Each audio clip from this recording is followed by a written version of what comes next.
Thank you to everyone for coming to RegTech Talks today. It's our second ever webinar session, I think 7th event in total. And today we're going to be talking about something that's very, very close to our hearts at RegTech Talks, but not necessarily something that we've actually been, has been on our agenda before. We've always talked about how regulatory compliance can be made more efficient by the application of technology, but we haven't necessarily always talked about sustainability, particularly the eco side of sustainability. So today we've actually partnered with a great company called Alt-Ave. So we're really excited to have those guys come and talk. So luckily for me, normally being the ringmaster of RegTech Talks, I am able to actually completely hand this over to another equally, if not more qualified woman to talk about RegTech. So I'm going to introduce Danielle Cyrus. With a master's in environmental law and policy, Danielle has kept issues of sustainable business practices close to her heart, aligning herself with companies who have developed smart technology in RegTech space to further the agenda. As the Chief Customer at ARC Solutions and Commercial Advisor at Alt-Ave, she works closely with organisations to understand their barriers to swapping out costly, manual and often archaic processes for more streamlined, efficient and sustainable alternatives. And we are all about kicking out those archaic processes at RegTech Talk. So really, really excited to have Danielle here. We've got a great panel. She's going to introduce those guys, and she's also going to introduce two really exciting speakers that we have today. So other than saying thank you so much to all of our speakers, our panel, Danielle and all the guys at Alt-Ave, that's actually all from me today. And I'm going to pass that over to you now, Danny, to take it away. Great, thanks so much, Georgia, and good morning, everyone. That was quite a grand introduction. I hope I can live up to the hype. I'm very pleased to be facilitating today's virtual talk on how to build a business case for sustainable change. As Georgia mentioned, it's something that's very close to my heart. I'm joined by an exceptional group of people from a variety of different backgrounds today, who've made it their business to campaign for a culture of consciousness on matters of ESG and sustainability. They've very kindly given us their time today and in order to share their experiences with us. Before we get going, I'd like to start with a poll that I'd like to run. It would be great if everybody can please get involved in filling in their answers for that. It'll be invaluable to the way that we proceed with today's session. So please do click on which of your choices you think is most applicable, or what you see as the main challenges to adopting sustainable practices for business today.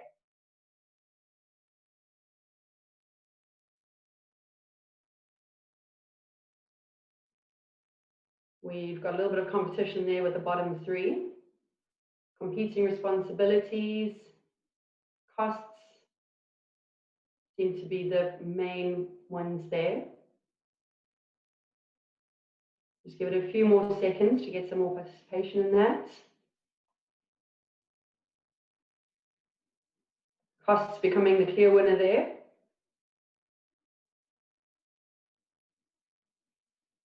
Okay, we'll leave it at that. So we've got costs as our primary challenge, followed by competing responsibilities and customers' ways of working. Excellent. So hopefully during today's session, we will be in a position where we can give you some hints and tips on how to deal with that in your own organizations and hopefully take something back with you. Before we begin, I'd just like to give a bit of an intro to our first speaker for today, Bianca Kay from Iveco. Bianca grew up in Barbados, where she saw the impact of climate change firsthand and wanted to have a positive impact on a larger scale. To this end, she started working at Iveco, a sustainability consultancy based in London, where she deals primarily with financial services clients. Her work focuses on corporate sustainability and ranges from mandatory compliance work and supporting clients with non-financial reporting requirements through to creating tailored sustainability strategies for firms. Over to you, Bianca. Thanks, Danny. Nice introduction. Thanks everyone for joining. really excited to be part of this, this webinar today. I'm going to try and share my screen and see if we can get that working. It's like the most said sentence in COVID.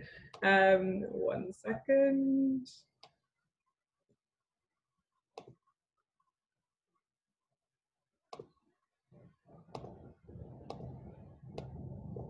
Okay.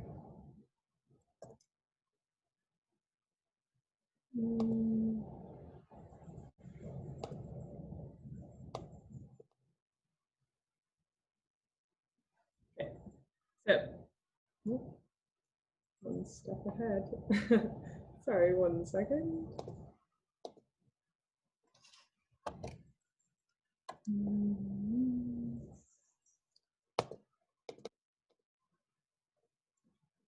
Technology is failing.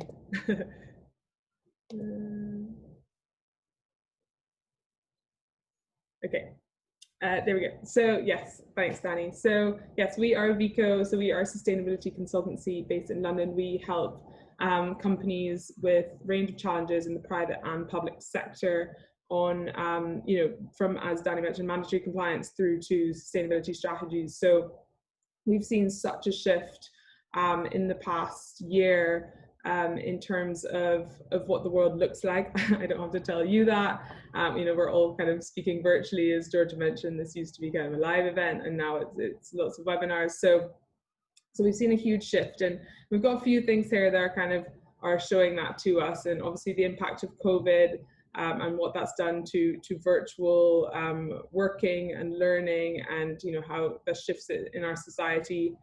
We've seen the rise of climate come up the agenda, which we're going to take a bit of a deeper dive into today, with the Paris Climate Agreement kind of five years ago. Black Lives Matter movement, so looking at racial and social inequities globally, and the rise of that shift that we've seen as well, kind of in the UK and across in the US. We've got Mark Carney here. For some of you might recognise him, former governor of the Bank of England, and his big push on transparency and disclosure in the financial sector. So we're seeing shifts, across all aspects of our society in terms of looking at sustainability and what that value could be for businesses. We'll take a bit of a deeper dive into that, Danny, the reflections of that poll showing that cost is a big thing, and costs and competing responsibilities. So, is there a way that, we can talk through, what maybe the benefits are and the long-term benefits if there's a short-term cost for sustainability for businesses? And I think, Chris and I will both take a bit of a deep dive on that. But before we kind of get into that, the rise of net zero, so we'll kind of debrief that a bit for those of you who might not haven't seen that kind of buzzword flying around.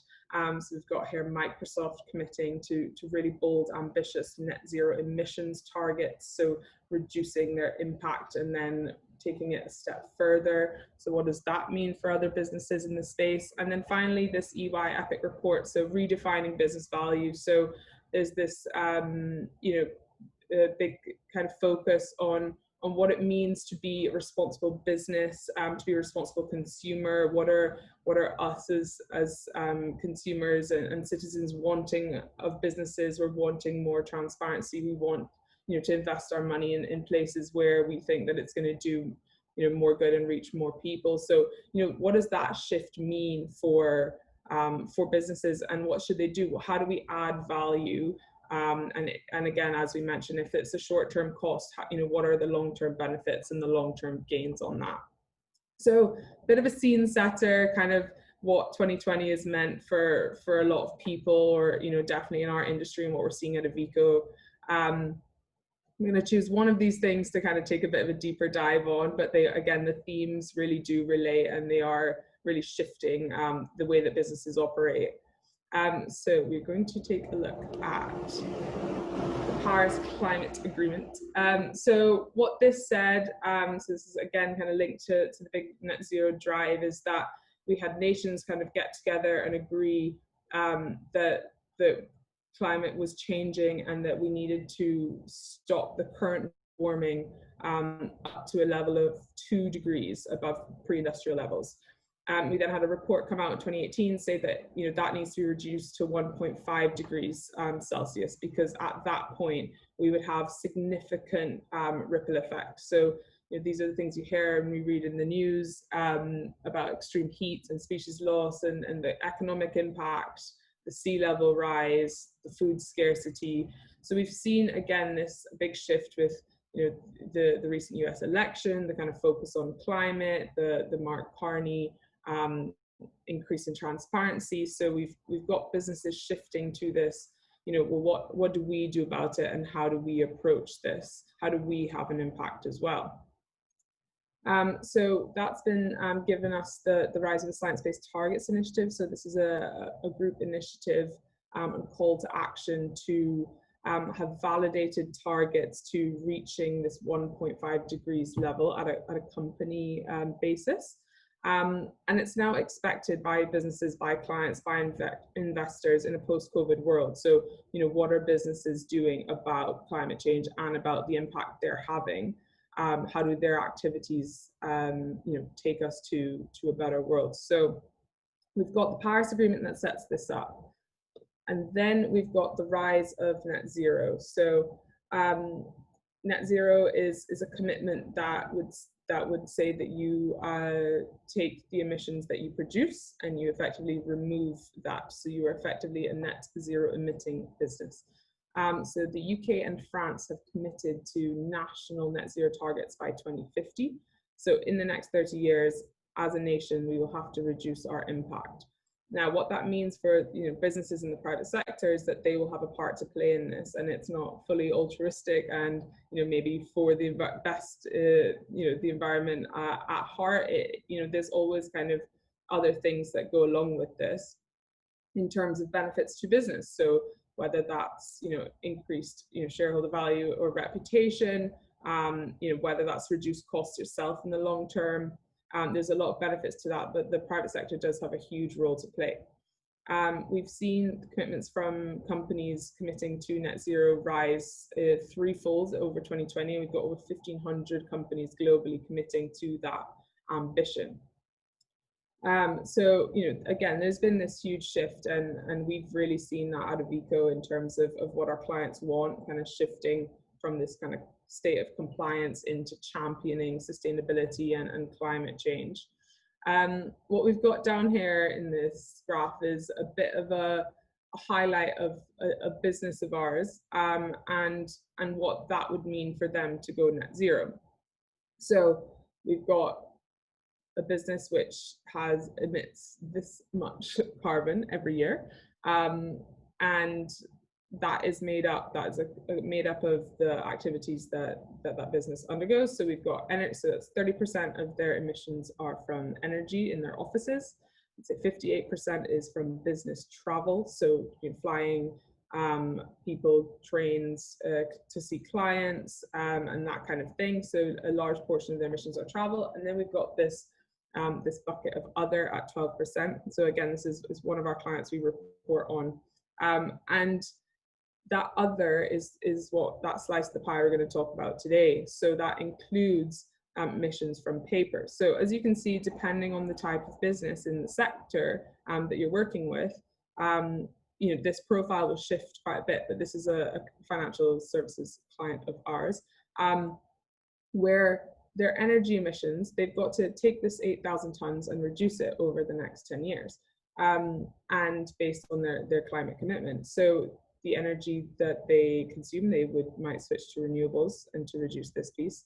The travel based on COVID, well, that's been significantly reduced, and hopefully that this company can maintain a level of virtual working and in that kind of build back better recovery, see a drop in this slice of the pie. And then we've got the other. So we've got, again, smaller relative to these two, but still significantly important because it reflects a piece of the business that they can control. So it's emissions that they have the power to do something about. And let's say that paper piece, which we will talk about.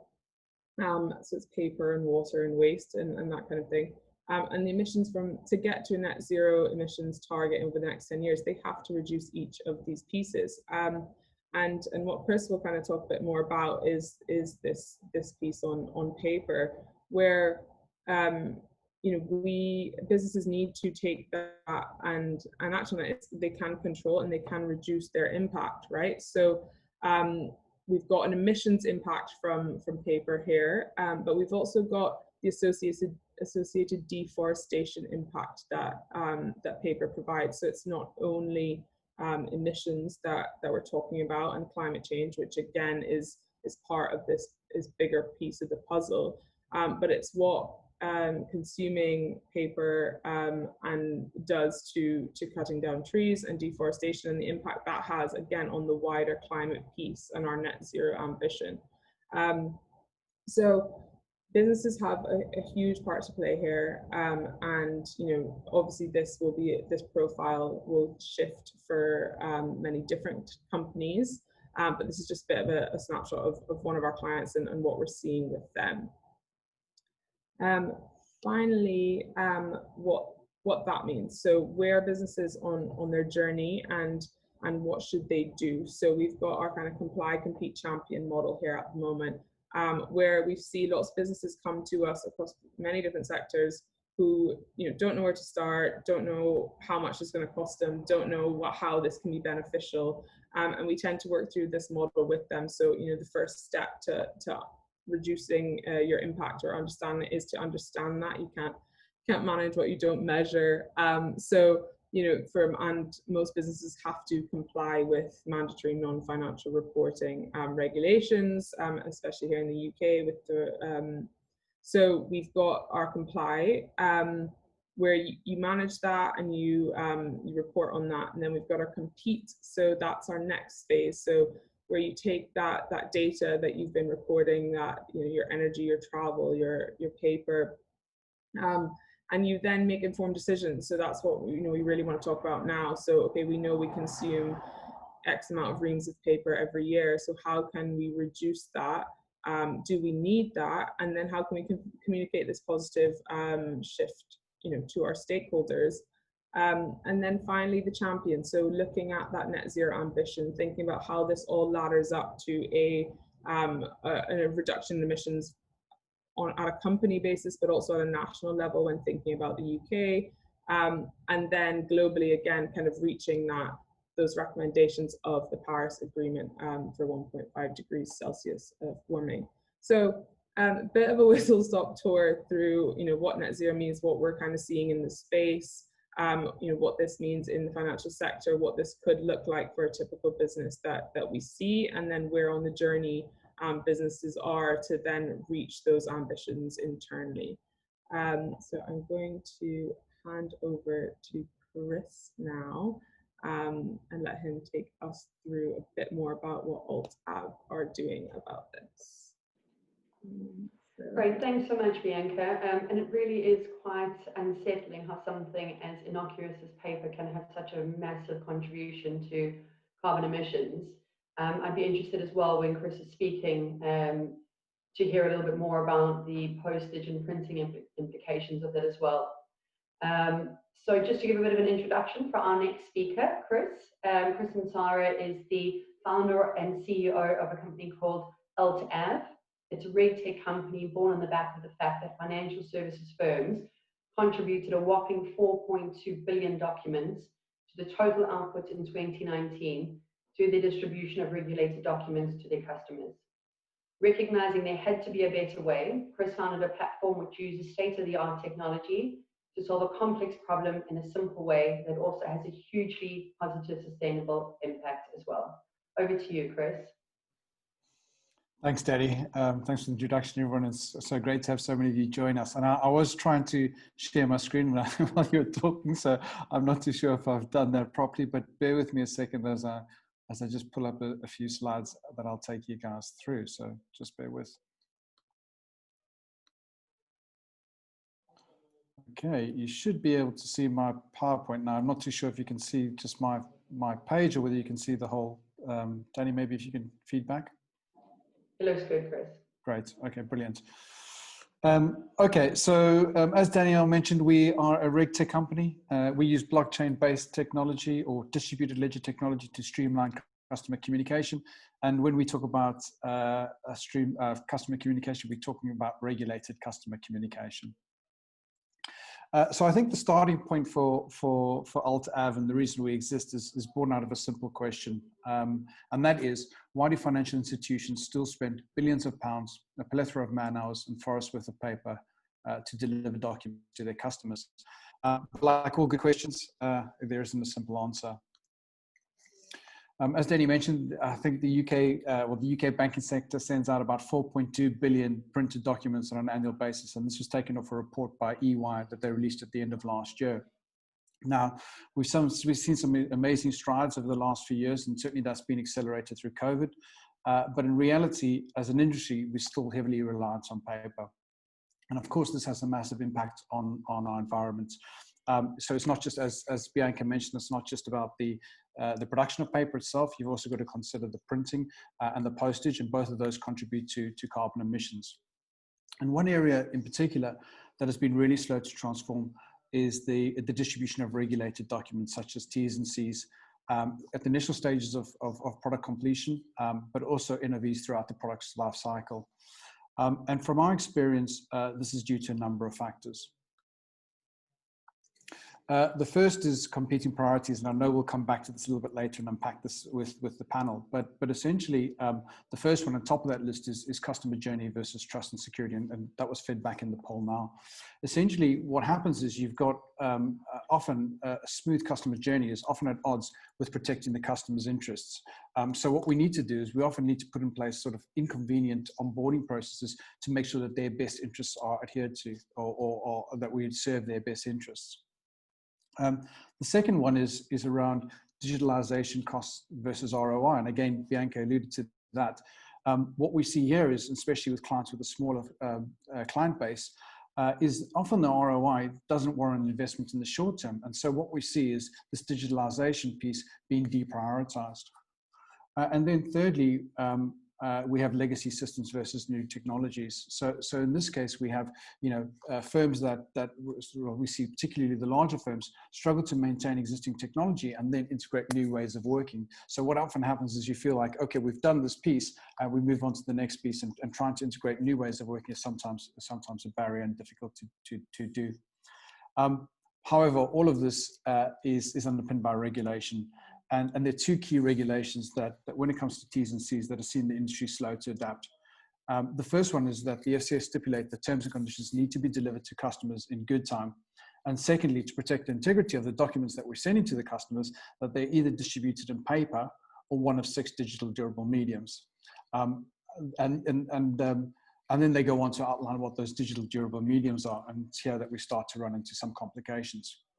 And of course, it wouldn't be RegTech Talks if we didn't talk about regulation. So in terms of the most common distribution, or most common ways that T's and C's are distributed digitally is through PDFs. Now, the trouble with PDFs is that when you talk about sending them through an automated process or automated emails, they make your customers very vulnerable for malware or malware attacks. We saw something like, I think 240 million cyber attacks in the first half of 2020. So while we've seen some great strides in terms of digitalization through COVID, what we've also seen is an increase in cyber attacks. And this makes your customers very vulnerable. But not only is it the cybersecurity threat that you have with attachments, it's also the likelihood, or the increasing likelihood, of bounce backs, which then need to be remediated through paper. And then furthermore, you also have the initial blacklisting issue, which means that communication in the future becomes problematic. So generally, as a rule of thumb, while you can send your customers PDFs or the terms and conditions in a PDF, generally firms steer clear of this option. The second option is to actually distribute terms and conditions via mobile and tablet apps or secure websites. The trouble here is this good time regulation. So what you need to do is you need to distribute these terms and conditions at the time of opening the account, And for many firms, this is very difficult to do. So while they'll set up your portals or your apps further down in the journey, at the point of opening, they haven't been established yet. Furthermore, when you kind of think about the notice of variations and communication further down the line, the difficulty here is that in order to distribute the terms and conditions through these apps, you actually have to get your customers to log on to them. And now that might be fine for a retail banking environment, but if you think about wealth management, where you probably only log on to your portal on an annual basis, it's very, very difficult to maintain. And so again, we see firms steer clear of this. The third most popular use for terms and conditions is through the use of emails. So it is acceptable to send terms and conditions in the body of an email. But when you start thinking about how this is done through HTML, and if you've ever worked with HTML in the past, you know that delivering a one-page emailer is fine. But when you start thinking about 120 pages, it's very difficult and expensive to maintain these documents and to create these documents in HTML. And furthermore, it's not a great customer experience. So because of all of these general mediums, and Danny, I'm sure you're gonna keep me honest here and maybe quiz me on the other ones a little bit later. But what we're seeing is that a lot of firms just revert back to the use of paper, and that's why you'll often receive terms and conditions through your letterbox. But as we know, this is expensive and environmentally sustainable. So what is the role of technology, and in particular, what is the role of distributed ledger technology or blockchain-based solutions like our DMR? I think when we think of this part of the customer journey, the easiest way to communicate, and often the channel of choice, is email. So the only trouble is, though, if PDFs are not great from a security perspective, and embedding the content in the body of the email is difficult and expensive to maintain, it doesn't leave you with many options. If you think about the customer journey, and the most obvious way to distribute terms and conditions, these would be through an email link. But the trouble with links is that they actually don't, it's very difficult to actually distribute an immutable link. So in other words, what happens is when the customer, give you the example, dear Mr. Ansara, welcome to X Bank. All your terms and conditions you can receive your terms and conditions at the link below. You click on the link and it takes you to a microsite. The trouble with this is that whoever owns the microsite or controls the microsite can effectively change what sits behind there. And this is what the FCA frown upon, because effectively you're distributing the terms in an unmutable way. And this is where we see the perfect use case of distributed ledger technology and the benefits of our DMR platform. So through the use of cryptography and distributed ledger platforms like Adera, which is on screen, should be on screen now. Not only are you able to store documents, but you're able to guarantee the integrity. So by storing the documents on the ledger, we can move away from centralization to decentralization. And through consensus, we can then guarantee that the document hasn't changed. And this gives us the immutability. So without going too much into the technical side, and I'm sure if anyone wants to come in on the attendees or panel wants to kind of go back into the technical side on how it works, I'd be happy to answer some questions. But fundamentally, what this does is it enables us to ultimately change the way we communicate with customers. By using the links, we're able to do a number of things. The first is that we're able to reduce costs. So in the case of paper, it's massively cost effective to send terms and conditions this way. With complicated digital onboarding solutions, again, it's a lot more cost effective to use distributed ledger technology. This gives you massive efficiency across if you think about FTEs and employer and the amount of work or resources dedicated to maintaining multiple types of content. It's a lot easier and a lot more efficient to be able to use these DMR platforms.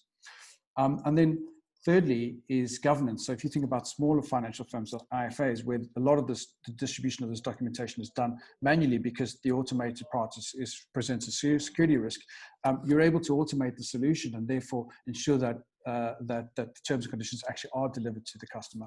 And this brings in the penultimate one there, which is trust and security. Now, obviously, all of financial institutions, what's one of the most key important things for them is to ensure that their customers can trust them. And through this technology, you're able to send them the terms and conditions in a way that can't be changed, that's in their benefit. But also you're also trusting them to send it to you in a way that reduces their risk of cybercrime. So it's really important from that aspect. But all of this ultimately feeds into what we've been talking about today, is that by using this technology, we're able to significantly reduce the reliance on paper in the sector. And that's something that we're massively excited about, and something that I think, Danny, we're going to unpack a little bit more in the Q&A. Perfect. Thanks very much, Chris. I think we'll absolutely pick up on some of those points, and some of the main ones that you mentioned very much echo the sentiments of the audience in the poll around costs and competing responsibilities. As we now move into the second part of our talk, our panel discussion, I'd like to ask that if anybody has any questions for our panelists, you'll find at the bottom of your screen a little Q&A button. Please make sure that you pop in any of your questions on there. It would also be helpful, because of time, and we want to keep to time as much as possible. If we're unable to get around to any of those questions, please do put your name and your company name in there, and also the panelist for which it was directed, and we can put you in touch with that person directly for you to have a conversation after the session. So now I would like to introduce you to our wonderful panelists. If you wouldn't mind, panelists, each of you, as I go through your name, if you give us just a little wave so that our audience know who's who in the zoo, and they'll be able to direct their questions to you on the Q&A. First of all, we've got Paul Lewis. Paul Lewis is an experienced CEO and leader of businesses and teams in sustainability service providers. Paul, did you give a wave? Good. With almost 2 decades of experience in the carbon and sustainability sectors, he has helped businesses build and implement ESG and sustainability strategies, both publicly and privately owned firms across Europe, whilst also helping them navigate the ever-changing legislative landscape. Our next panelist is Keith Driver. There we go, thank you. Keith is Head of Investor Relations for Sustainable Development Capital, a specialist investment and advisory firm with a proven track record of financing and developing clean energy, energy efficiency, and decentralized energy infrastructure projects globally. Thomas Holt. Hey, Thomas. Tom is a principal consultant at BCS Consulting, a London-based management consultancy. Tom has experience of leading transformation programs across a large number of banks and financial institutions, and is no stranger to having to build business cases for change. You've already met Chris and Bianca, so they need no further introduction, though you can see their lovely faces there on the camera. And now we will kick off with our panel discussion. With Net Zero 2050 a very real goal, with the likes of HSBC, NatWest, and BNP Paribas taking great steps in making carbon reductions and sustainability a reality within their respective businesses, more and more firms will feel pressure to ensure that they are doing their bit to adopt similar practices. Not only because of transparency around these issues becoming more and more regulated, but also because of internal pressures from employees and shareholders, and external pressures from investors and press. But if it was easy, everyone would be doing it already. With this in mind, Paul, we've heard from our audience about what they think that the major challenges are for their businesses, coming down to costs and competing responsibilities. From your experience, do you echo these, or are there others? Yeah, thanks, Danielle. And yeah, quite an interesting, first question, and following on from Bianca's excellent presentation around the net zero that really does all stem from the Paris Agreement. And I think it's been quite an interesting few years in many senses since then.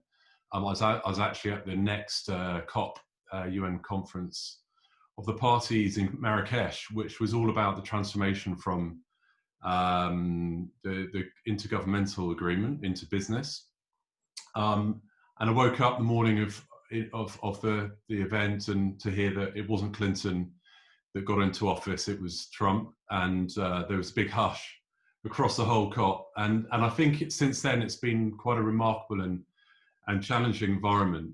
But yet, we have seen organisations really power through, and this is about regulation in part, but I think businesses have seen the opportunity of not waiting for government and really standing on their own 2 feet to make that change, whether that's committing to a 2-degree Paris Agreement or a more appropriate, as Bianca set out, 1.5 degree science-based target and net zero in line with all of that. And the capital is now flowing into that. I'm sure Keith will speak to SDCL's perspective, you know, there's a real investment opportunity. You know, there's an incredible amount of drive from the employee base within organisations. I think we saw Vodafone commit to a 2040 net zero this week or last week, which is fantastic. And now the challenge, I think, is for organisations is should I or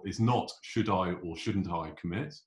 It's how quickly do I commit? You know, so I think organisations that have got a 2050 net zero are now kind of being seen to be actually it could be 2040 or even in some cases, very appropriately, in my opinion, 2030. So, Danielle, to your question, I think, you know, there are an incredible amount of competing priorities. The elephant in the room is obviously COVID, but you know, the last 12 months has been a real transformation from a positive step forward from organisations. Thanks, Paul. And actually, you've set up Keith quite nicely there. So, Keith, on the cold face of it, how do you sort of see these things playing out in your remit?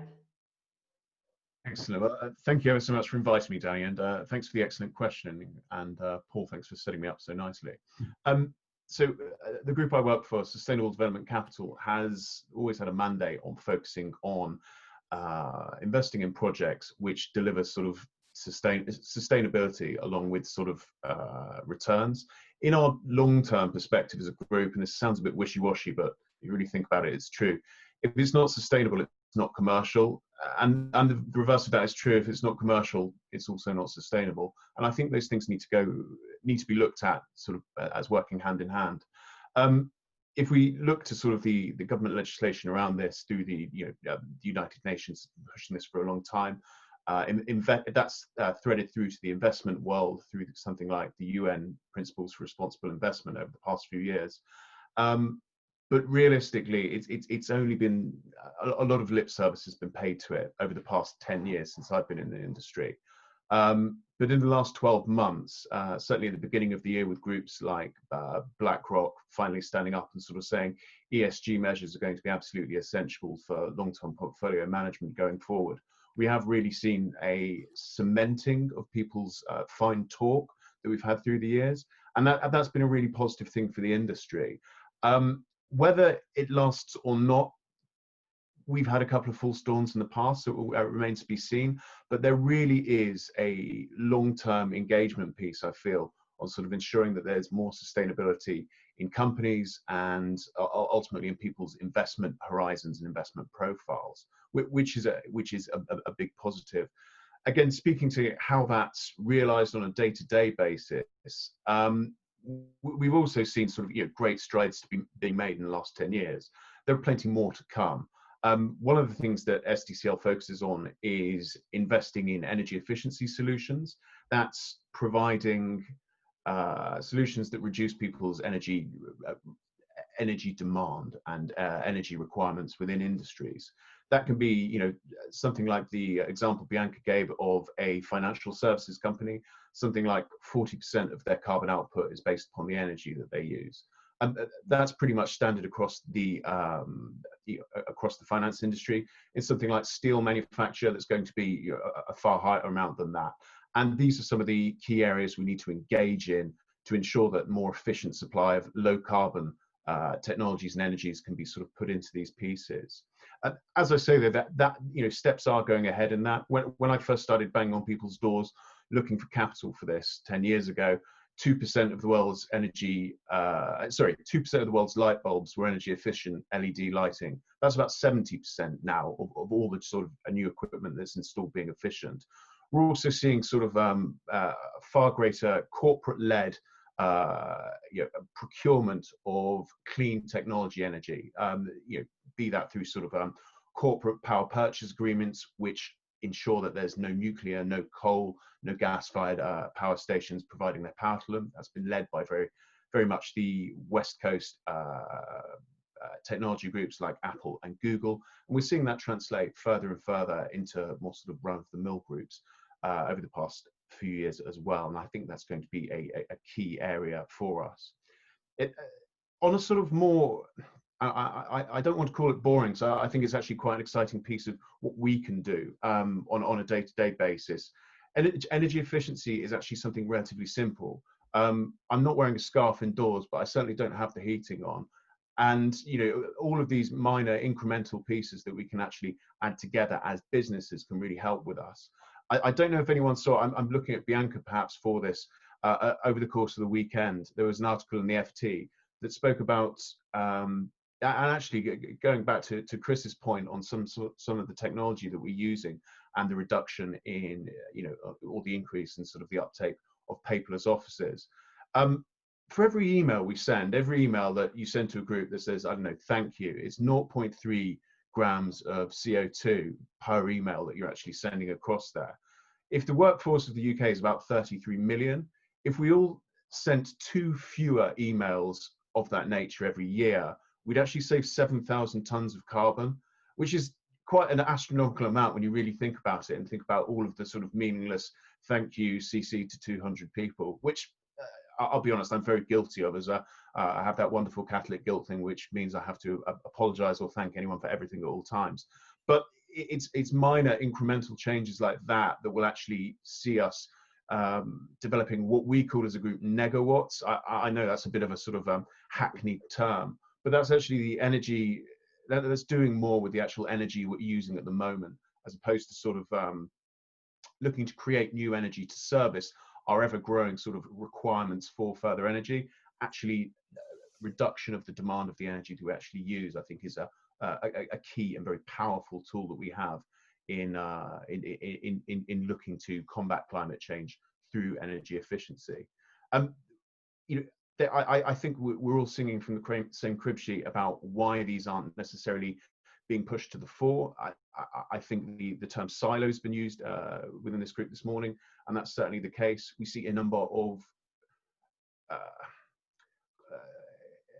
essentially a business is made up of a number of underlying groups with lots of sort of different outcomes and sort of paths they're looking to walk along to achieve the same objectives. Sometimes those pieces can be a bit knotted together, and you can't see the wood for the trees. I'm mixing my analogies there a little bit, but a group, all groups are looking to save money and sort of use less energy.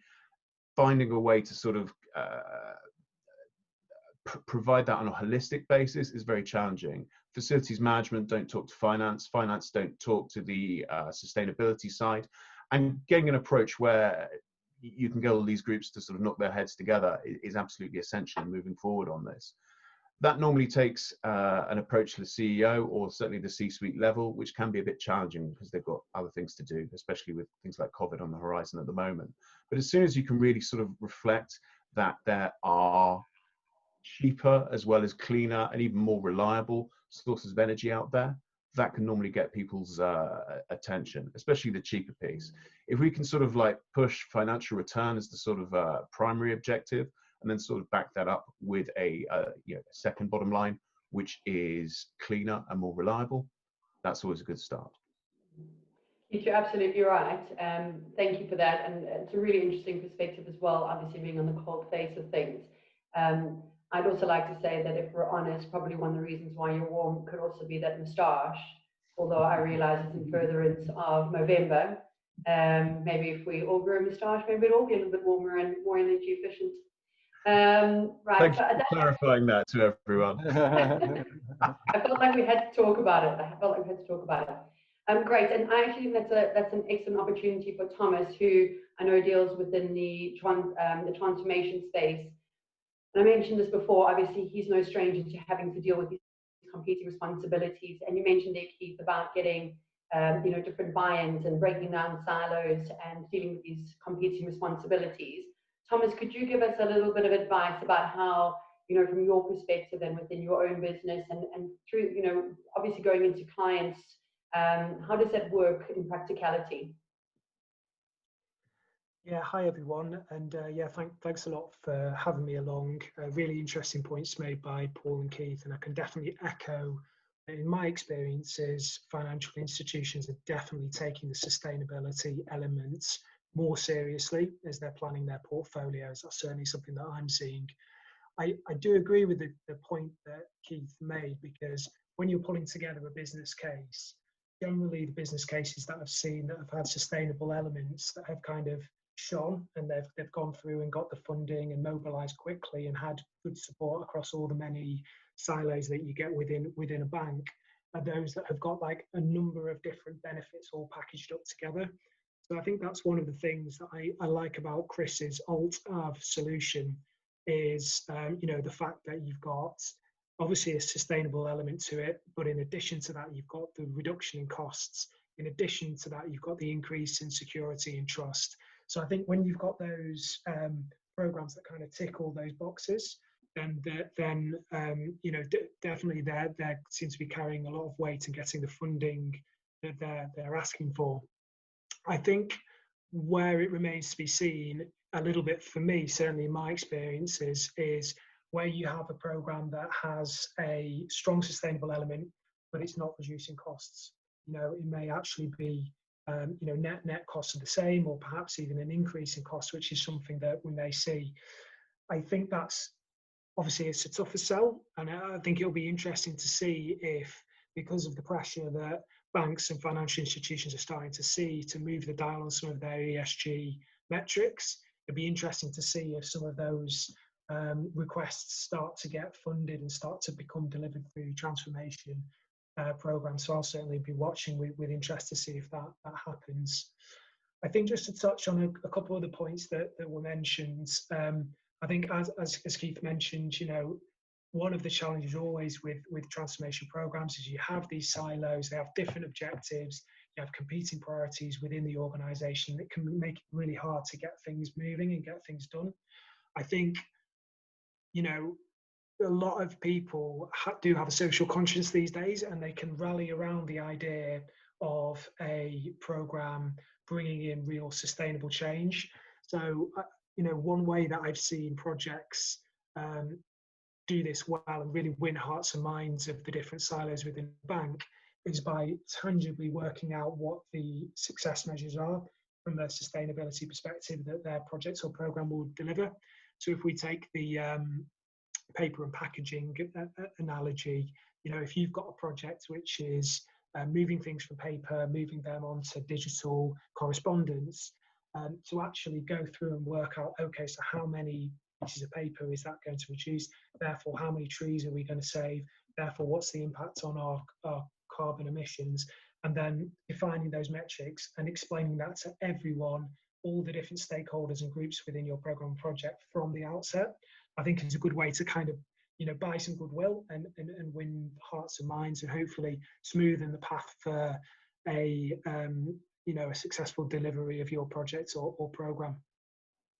Yeah, thanks, Thomas. And I think you're absolutely right. I think, we all have that ethos, what gets measured gets done.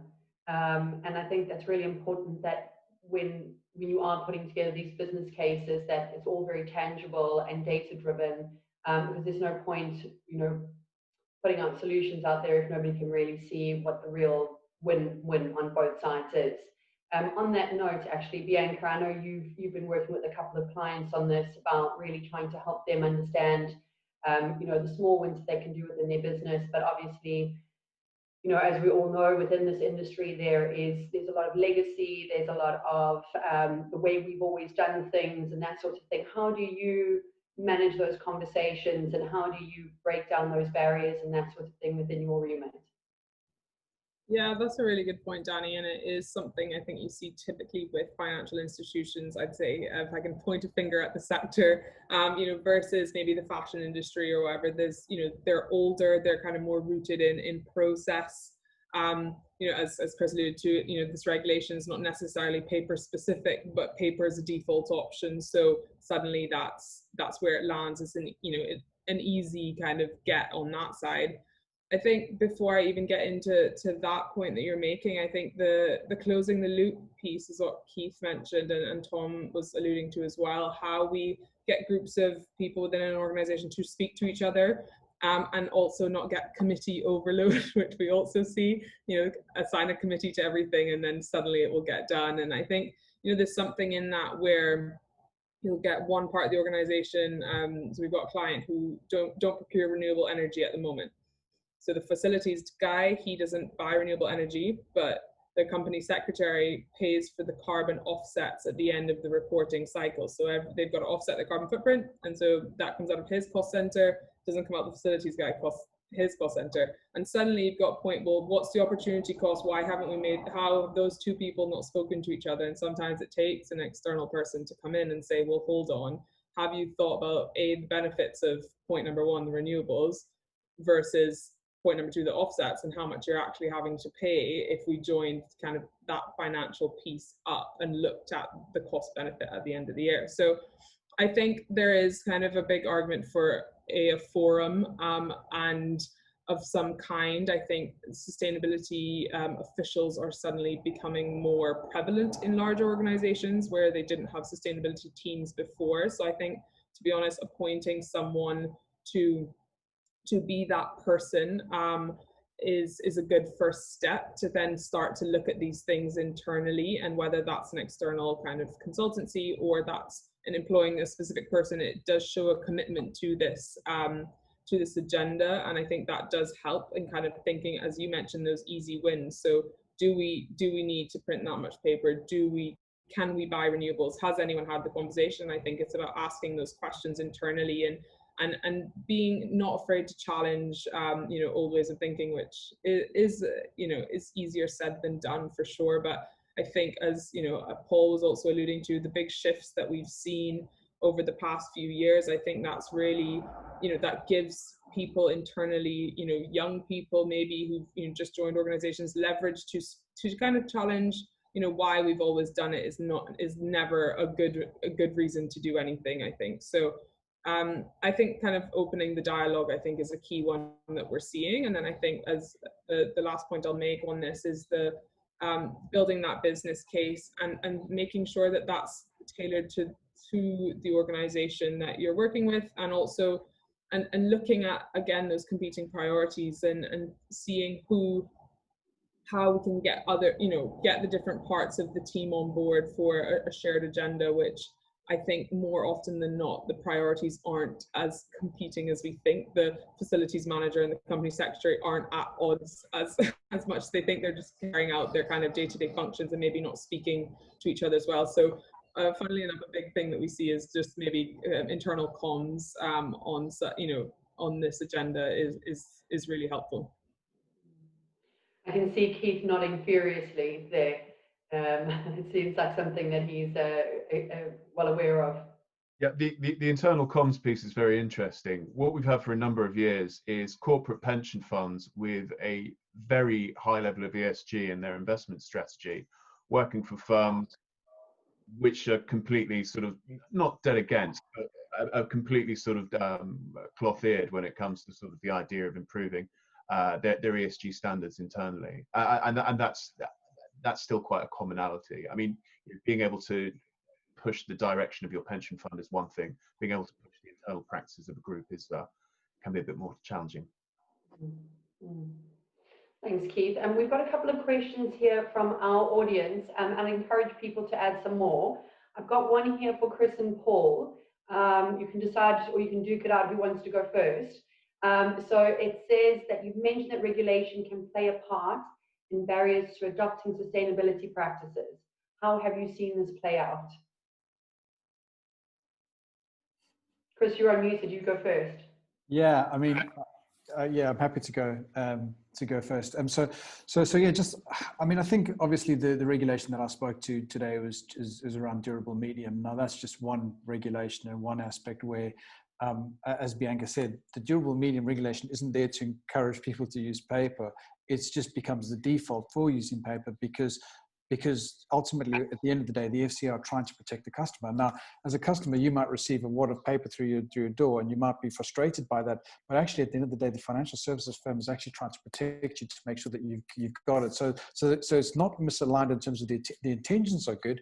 It's just that it's just becomes sometimes there's this tension between what actually is in the best interest of the customer from a regulatory perspective and what's the best from an environmental perspective. And I think where you have those types of regulations, you're always going to it's, you know, you need to look for, well, we use technology essentially, but I think you need to look at different ways of solving problems, and not so be confined by the regulation in terms of what is, I think the interpretation of the regulation is key. So to understand what is the regulation trying to do, and once you can understand that, you can start thinking about how you can create technology to effectively do the same thing, but in a better and more sustainable way, if that answers the question.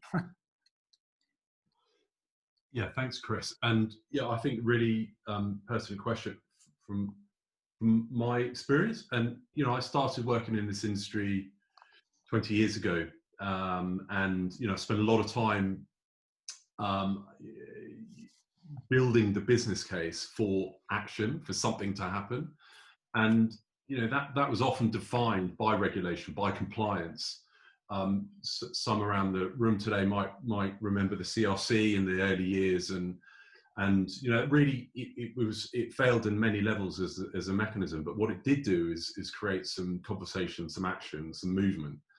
And from a regulation point of view, the only thing that has been constant is change in regulation. And you know, my previous businesses for me and Bianca's business, you know, it's given us a bread and butter. It's got those businesses started, and the conversation has now moved on from regulation and compliance to proactivity and performance, and purpose as well.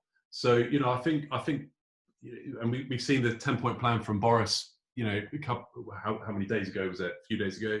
You know, there's some really clear points of government intervention there, which I really do welcome. I really do welcome. But I've seen time and time again, those organisations that really succeed and thrive are those that don't wait for the regulation, they are proactive. You know, just to pick up on the business case point that Bianca alluded to, which I think is so right. You know, that all organisations cite their people as being their main asset, and people, particularly the younger generation, are now voting on their feet. You know, they will go and work for organisations that A, they trust, and B, have a purpose that aligns with their personal purpose. You know, I think, you know, Chris's business and solution is all about trust. You know, and the business case is no longer a number of years ROI. It's about trust, and it's about purpose alignment. You know, and you know, around the room, this is a financial audience. You know, investors are now saying, if you are not aligned with our ESG policy, I simply cannot invest in you. And that's really driving the major changes for organisations that are more proactive than those that really do want to wait for the regulation. Thanks, Paul. Those are really valid points, and you know, it really is telling that really is the way that the world is moving. I can tell you, even from a vendor perspective, organisations that deal with us want to know what our strategy is as a business. So it's really important that we're all moving in the right direction. I have another question here to the panel. What role do you think that technology can play in sustainability? This wasn't directed at anyone particular, so I'll let you duke it out again. Yeah, maybe I can start with that one. I mean, so I think obviously, you know, if you look at technology, you know, contributing to sustainability goals. I mean, across we talk about, you know, transportation. So we're seeing massive shifts with EVs and micromobility. We're seeing, you know, if you talk about energy, we're seeing wind, and we're seeing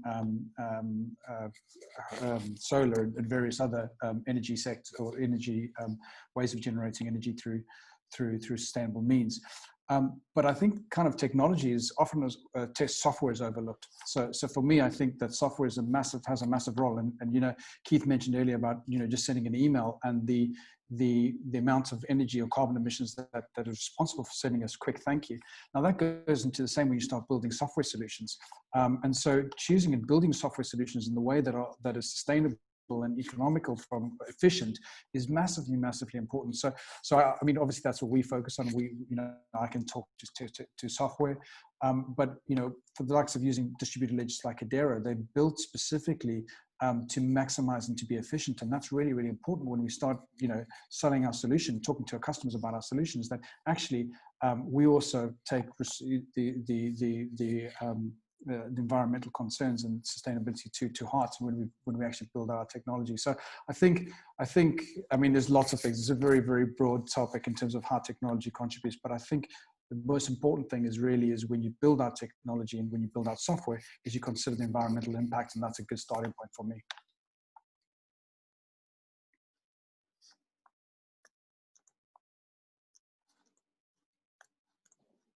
Well, I know you mentioned previously about how you you saw the way that technology could play out in sustainability, and how excited you were actually by the prospect of everything that's out there now being able to kind of stand on its own 2 feet, and really assist with the movement. Do you want to talk a little bit about that? Yeah, sure. I mean, I think, you know, for me, technology is everything and technology is nothing. You know, and I mean, what I mean by that is there are incredible technology opportunities and solutions. And Chris, first time I've been in a dialogue looking at how software development can be more efficient from a sustainability point of view. Fantastic. I really, it's great to shift the conversation into that space. I think is a great thing to happen. But you know, technology is everything. But I think there's a real challenge from a psychology point of view, user psychology point of view, of it's fine, I can be wasteful because technology will come along the road and save the day. And you know, technology is nothing without humans using technology in the right way for the right purpose. So yeah, it's got to be that dual track of, you know, humans making the right decisions and also technology coming in and you know, exponentially changing the opportunity that is afoot right now. It's needed in abundance. There's no doubt about that, but we can't rely on it alone.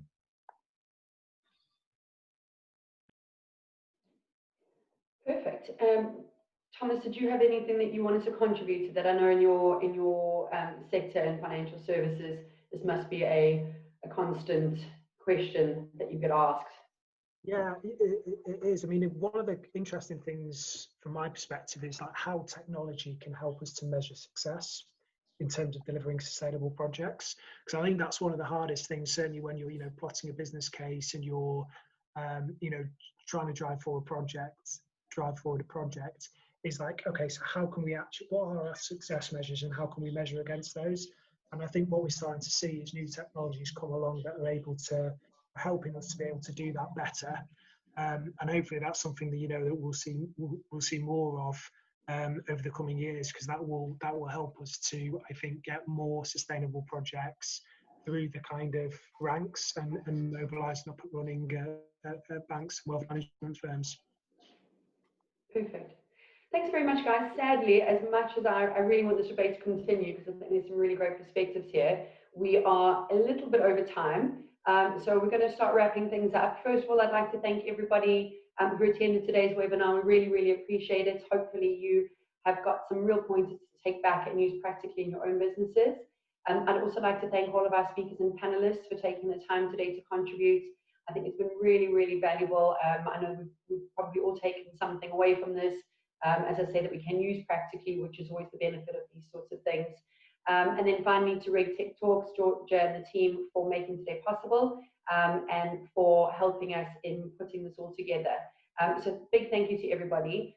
Before people sign off, we're just going to run one last poll. It'll be a survey. If you could all please just fill that in before you dash off to your respective places. And that should be with you. Give me 1 second. That should come across to you any minute now. So if you wouldn't mind, please filling that in. And then we can see what you thought of today and also get any pointers for the next one that we want to be able to host. If I don't see anybody online in the next few minutes, I'd like to wish you all a fantastic Tuesday and a very happy rest of the week.